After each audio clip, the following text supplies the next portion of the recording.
Welcome to the Deep Dive. This is where we take topics you're curious about, the sources you send our way, and we distill them right down into the knowledge you need, and fast. That's the plan. And today, we're tackling a word in Spanish that seems small, but wow, it packs a big punch, the verb echar. Right. We had a listener point us towards a really great resource, actually.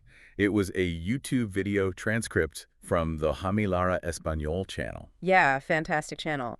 And that transcript really drove home just how many different ways you can use echar. It's a proper linguistic workhorse. Workhorse, absolutely. I looked it up. The Royal Spanish Academy, the RAE, they list something like 48 different meanings. 48. Yeah, 48. It's kind of mind-boggling how one, little word can do so much. Exactly. So our goal here in this deep dive is to try and make sense of that versatility for you. We're not going through all 48, obviously. That would be a lot.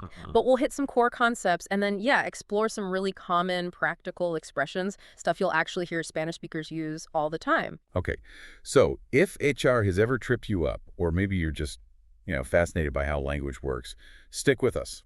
Ready to unpack this. Let's do it. Okay, starting with some of the, let's say, fundamental uses. One really interesting thing the Jaime Lara Español video highlights is how often echar teams up with a noun. Right.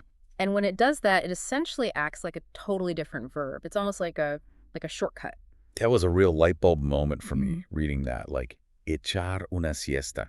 Literally, it's to throw a nap, which sounds a bit weird for resting. Hey, yeah, a bit energetic, but Yeah. it just means dormir, right? To sleep. Yeah. It focuses on the action, the napping itself. Okay, so it's about doing the noun, not literally throwing it. Precisely. Another common one, echar un partido. To play a game. Yeah, jugar un partido. You're not launching the game into orbit. You're, playing it, participating. And I like the one, echar el día.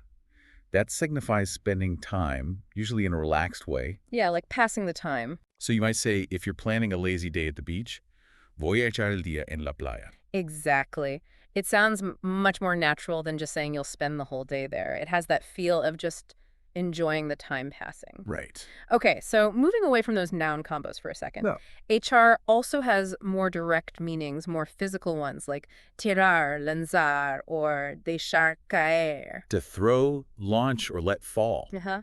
Think about football, soccer. You might shout to a teammate, que te eche la pelota. Get them to throw you the ball or pass it. Exactly. Throw, launch, pass. The context tells you which. And then there's the really straightforward stuff like echar la bolsa de basura al contenedor. Yep, just throwing the garbage bag in the bin. Simple. No hidden layers there, just disposal. Or echar sal en la comida. Right, sprinkling salt, letting it fall into the food. That same idea of letting something drop onto something else. Okay. Now, this next one feels a bit more forceful. Echar, meaning sacar or expulsar. Yeah, to take out or to expel. The video from Jaime Lara Español used a good example. Like, if there's a fight in a club. Security might echar the troublemakers. Exactly. Forcefully remove them. Get them out. That sense of expulsion is strong there. Okay.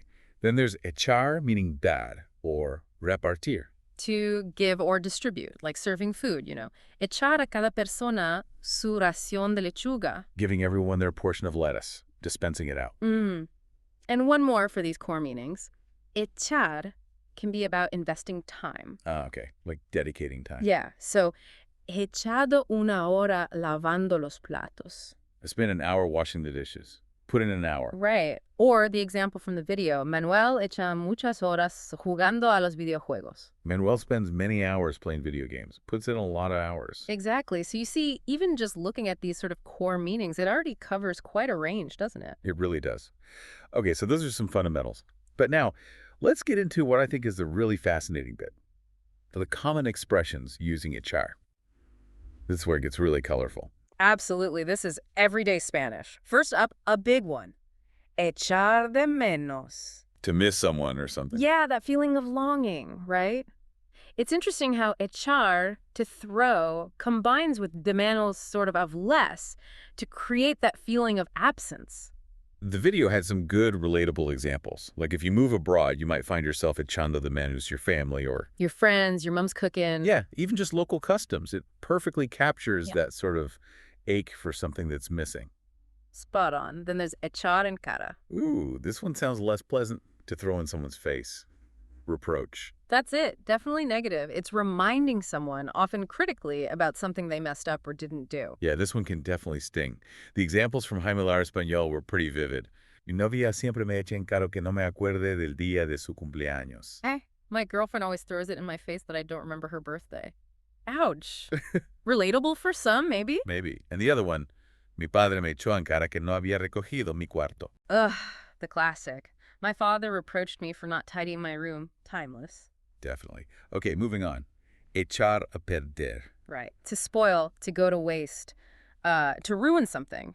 When something deteriorates or loses its quality, again, it's echar combined with a perder, meaning to lose. Food examples work well here. Esta comida se echa a perder.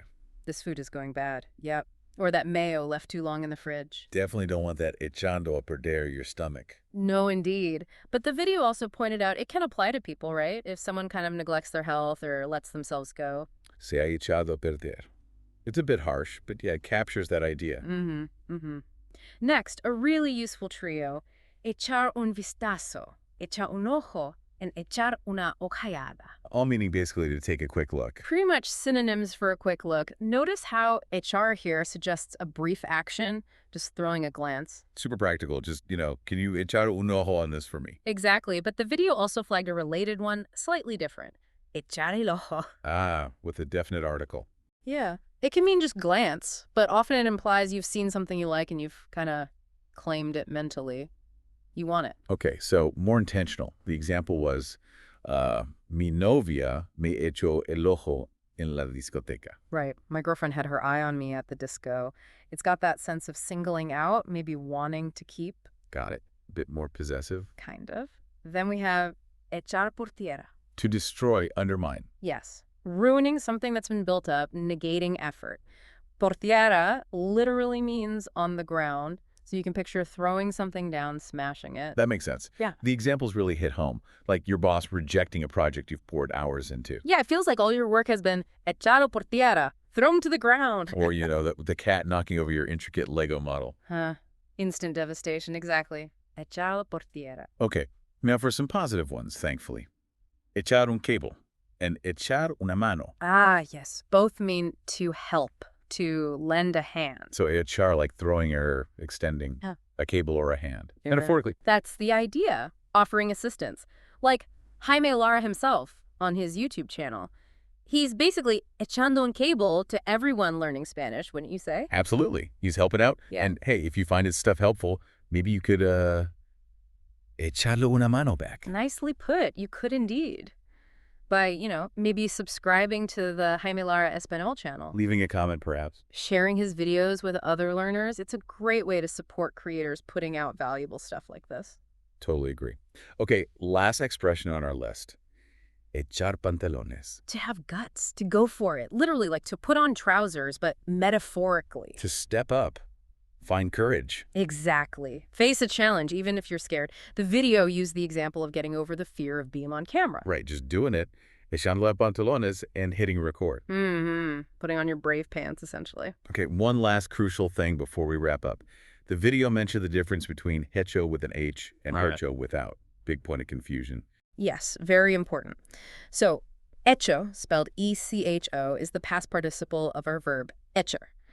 It relates to all these meanings we've discussed, throwing, spending time, missing someone, etc. Right. But echa, spelled H-E-C-H-O, that's the past participle of a completely different verb, echar. Meaning to do or to make. Exactly. Different word, different origin, different meaning entirely. Easy trap for learners to fall into. Good clarification. Okay, so, to quickly recap, we've only scratched the surface of echar, really. But we've seen how it acts as a stand-in for other verbs like sleeping or playing. And it's more direct meanings like throwing, giving, spending time. And then dived into a whole bunch of really common, useful expressions. Things like echar de menos, echar en cara, echar una mano. Hopefully this gives you, the listener, a much clearer picture of just how versatile this one little verb is. Yeah. And, we really encourage you to start noticing these. Listen out for them. Look for them when you're reading or watching things in Spanish. Absolutely. Seeing them in context really helps cement the meanings. It'll boost your comprehension, for sure. Definitely. So here's maybe a final thought to leave you with. How does getting a handle on these seemingly small, everyday verbs like echar actually unlock a much deeper understanding, not just of the language itself, but maybe also the culture, the way Spanish speakers think and express things. That's a great question. It really shows how much meaning can be packed into simple words, the richness there. Yeah. So keep going with your Spanish journey, keep exploring, and definitely check out the Jaime Lara Espanol channel on YouTube for more really great lessons and insights. Please do. Subscribe, maybe drop a comment, share his stuff if you found this deep dive on Ishar useful. It really helps creators like him out. It does. Yeah. Okay, that's all for this deep dive. Until next time, keep expanding your knowledge.